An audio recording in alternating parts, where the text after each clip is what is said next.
GCSE results day is basically just days away, and I'm sure a lot of you are pretty scared for how it's gonna go.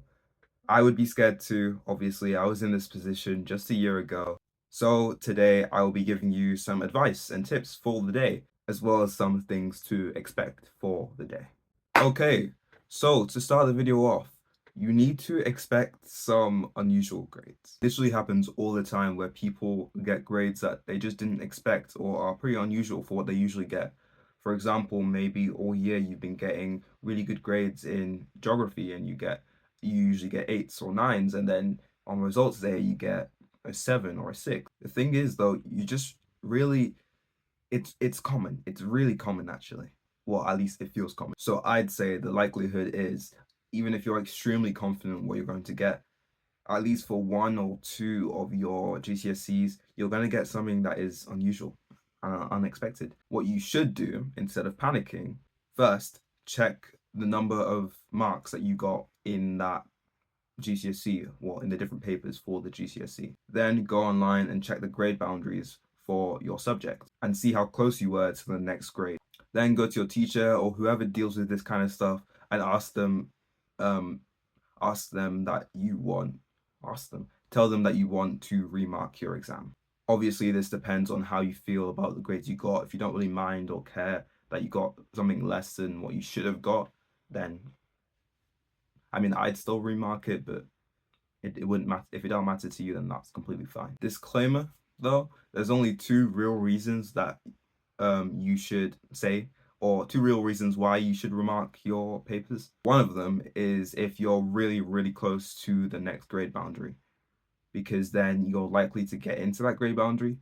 If you're not very close to the grade boundary, or you're quite close to the lower grade, like quite close in marks to getting a lower grade, then I wouldn't risk remarking, or you might actually go lower in grades, which would not be good. But your teacher should tell you this and any other important information that you need to know about that. The second and much more scary reason is if you get such an unexpected grade that you just need to remark it. And I can say that that was the case for me on my GCSE results day, where for English literature, it was the GCSE I spent the most time on. It was GCSE I kind of found the most difficult, but then also I got nines all year for the GCSE, close to full marks on so many of my papers. And then on the results day, I got a six. I was like, wow, there's no way I got a six in English literature. I even found the papers really easy and I was really confident coming out of the exam. And I got a six after getting nines all year.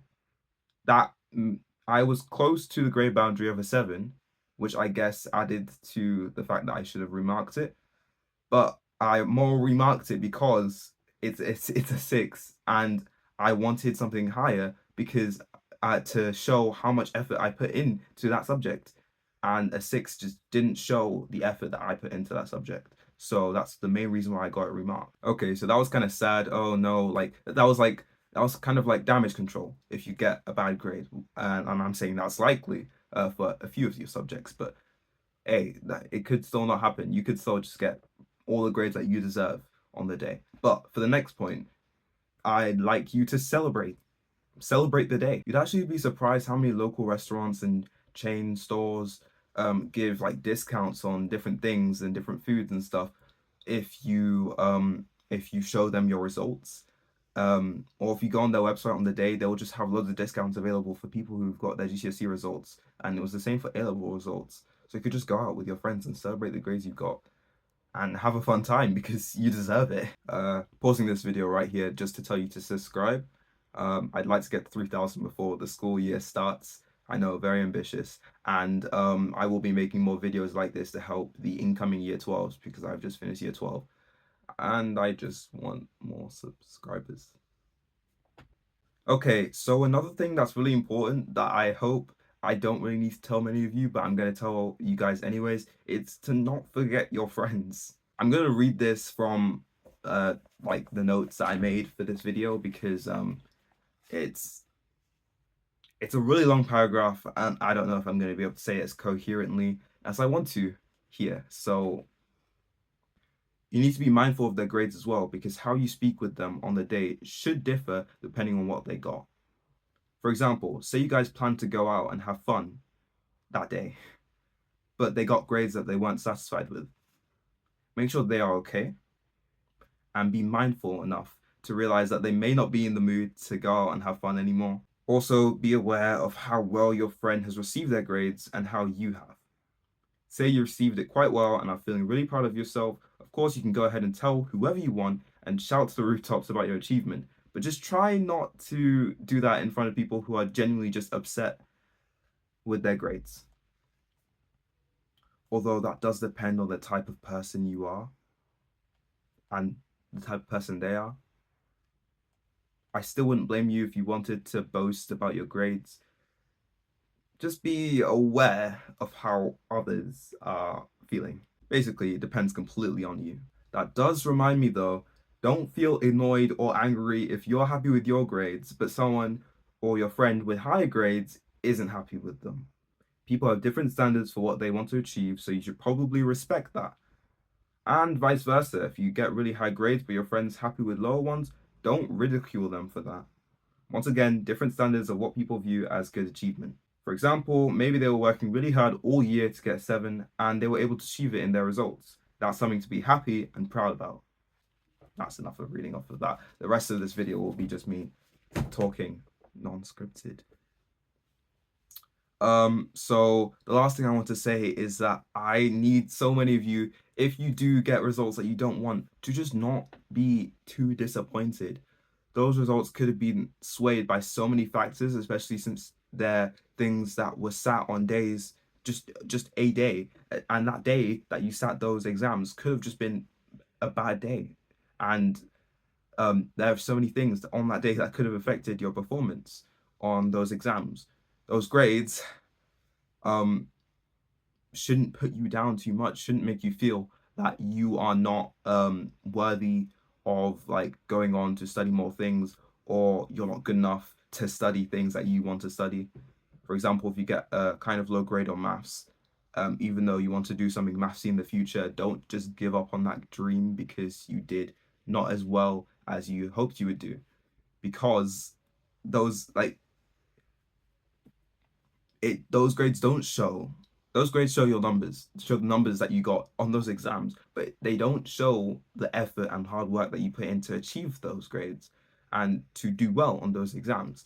That effort and hard work, you need to harness the fact that you were able to do that in that time and use that for your coming years. Use that effort and hard work, improve upon it, and just be better in the future. And I don't know if I'm being coherent enough to get this point across, but basically, don't let your grades define how much hard work you put into getting them. That hard work needs to stay with you so that you're not demotivated and think that you won't be able to get good enough grades in sixth form or college because clearly you're not able to put in enough hard work. That's not true. That's just not true. You need to make sure that if that you take those grades, you let them fuel you, fuel your desire to do better, to work as hard as you did during GCSEs, because I know you probably worked hard, and use that during college or sixth form, which is much harder. But just because it's much harder does not mean that you're just going to be incapable of getting good grades in that, because that's not true. But yeah, that was the kind of unfiltered, sad kind of version from me, because yeah, don't know how coherent that was. Once again. Yeah, that's all I want to say in this video. Good luck. Good luck to all of you during results day. I was thinking of making a video where I like interviewed people on results day, but then I was like, I'm not extroverted enough for that, so I'm not gonna do that. But yeah, good luck. I hope you get the grades that you really want, and yeah, more videos to come on how to get ready for sixth form and a full guide to year 12. Oh, make sure to like and subscribe and comment how you're feeling for results day.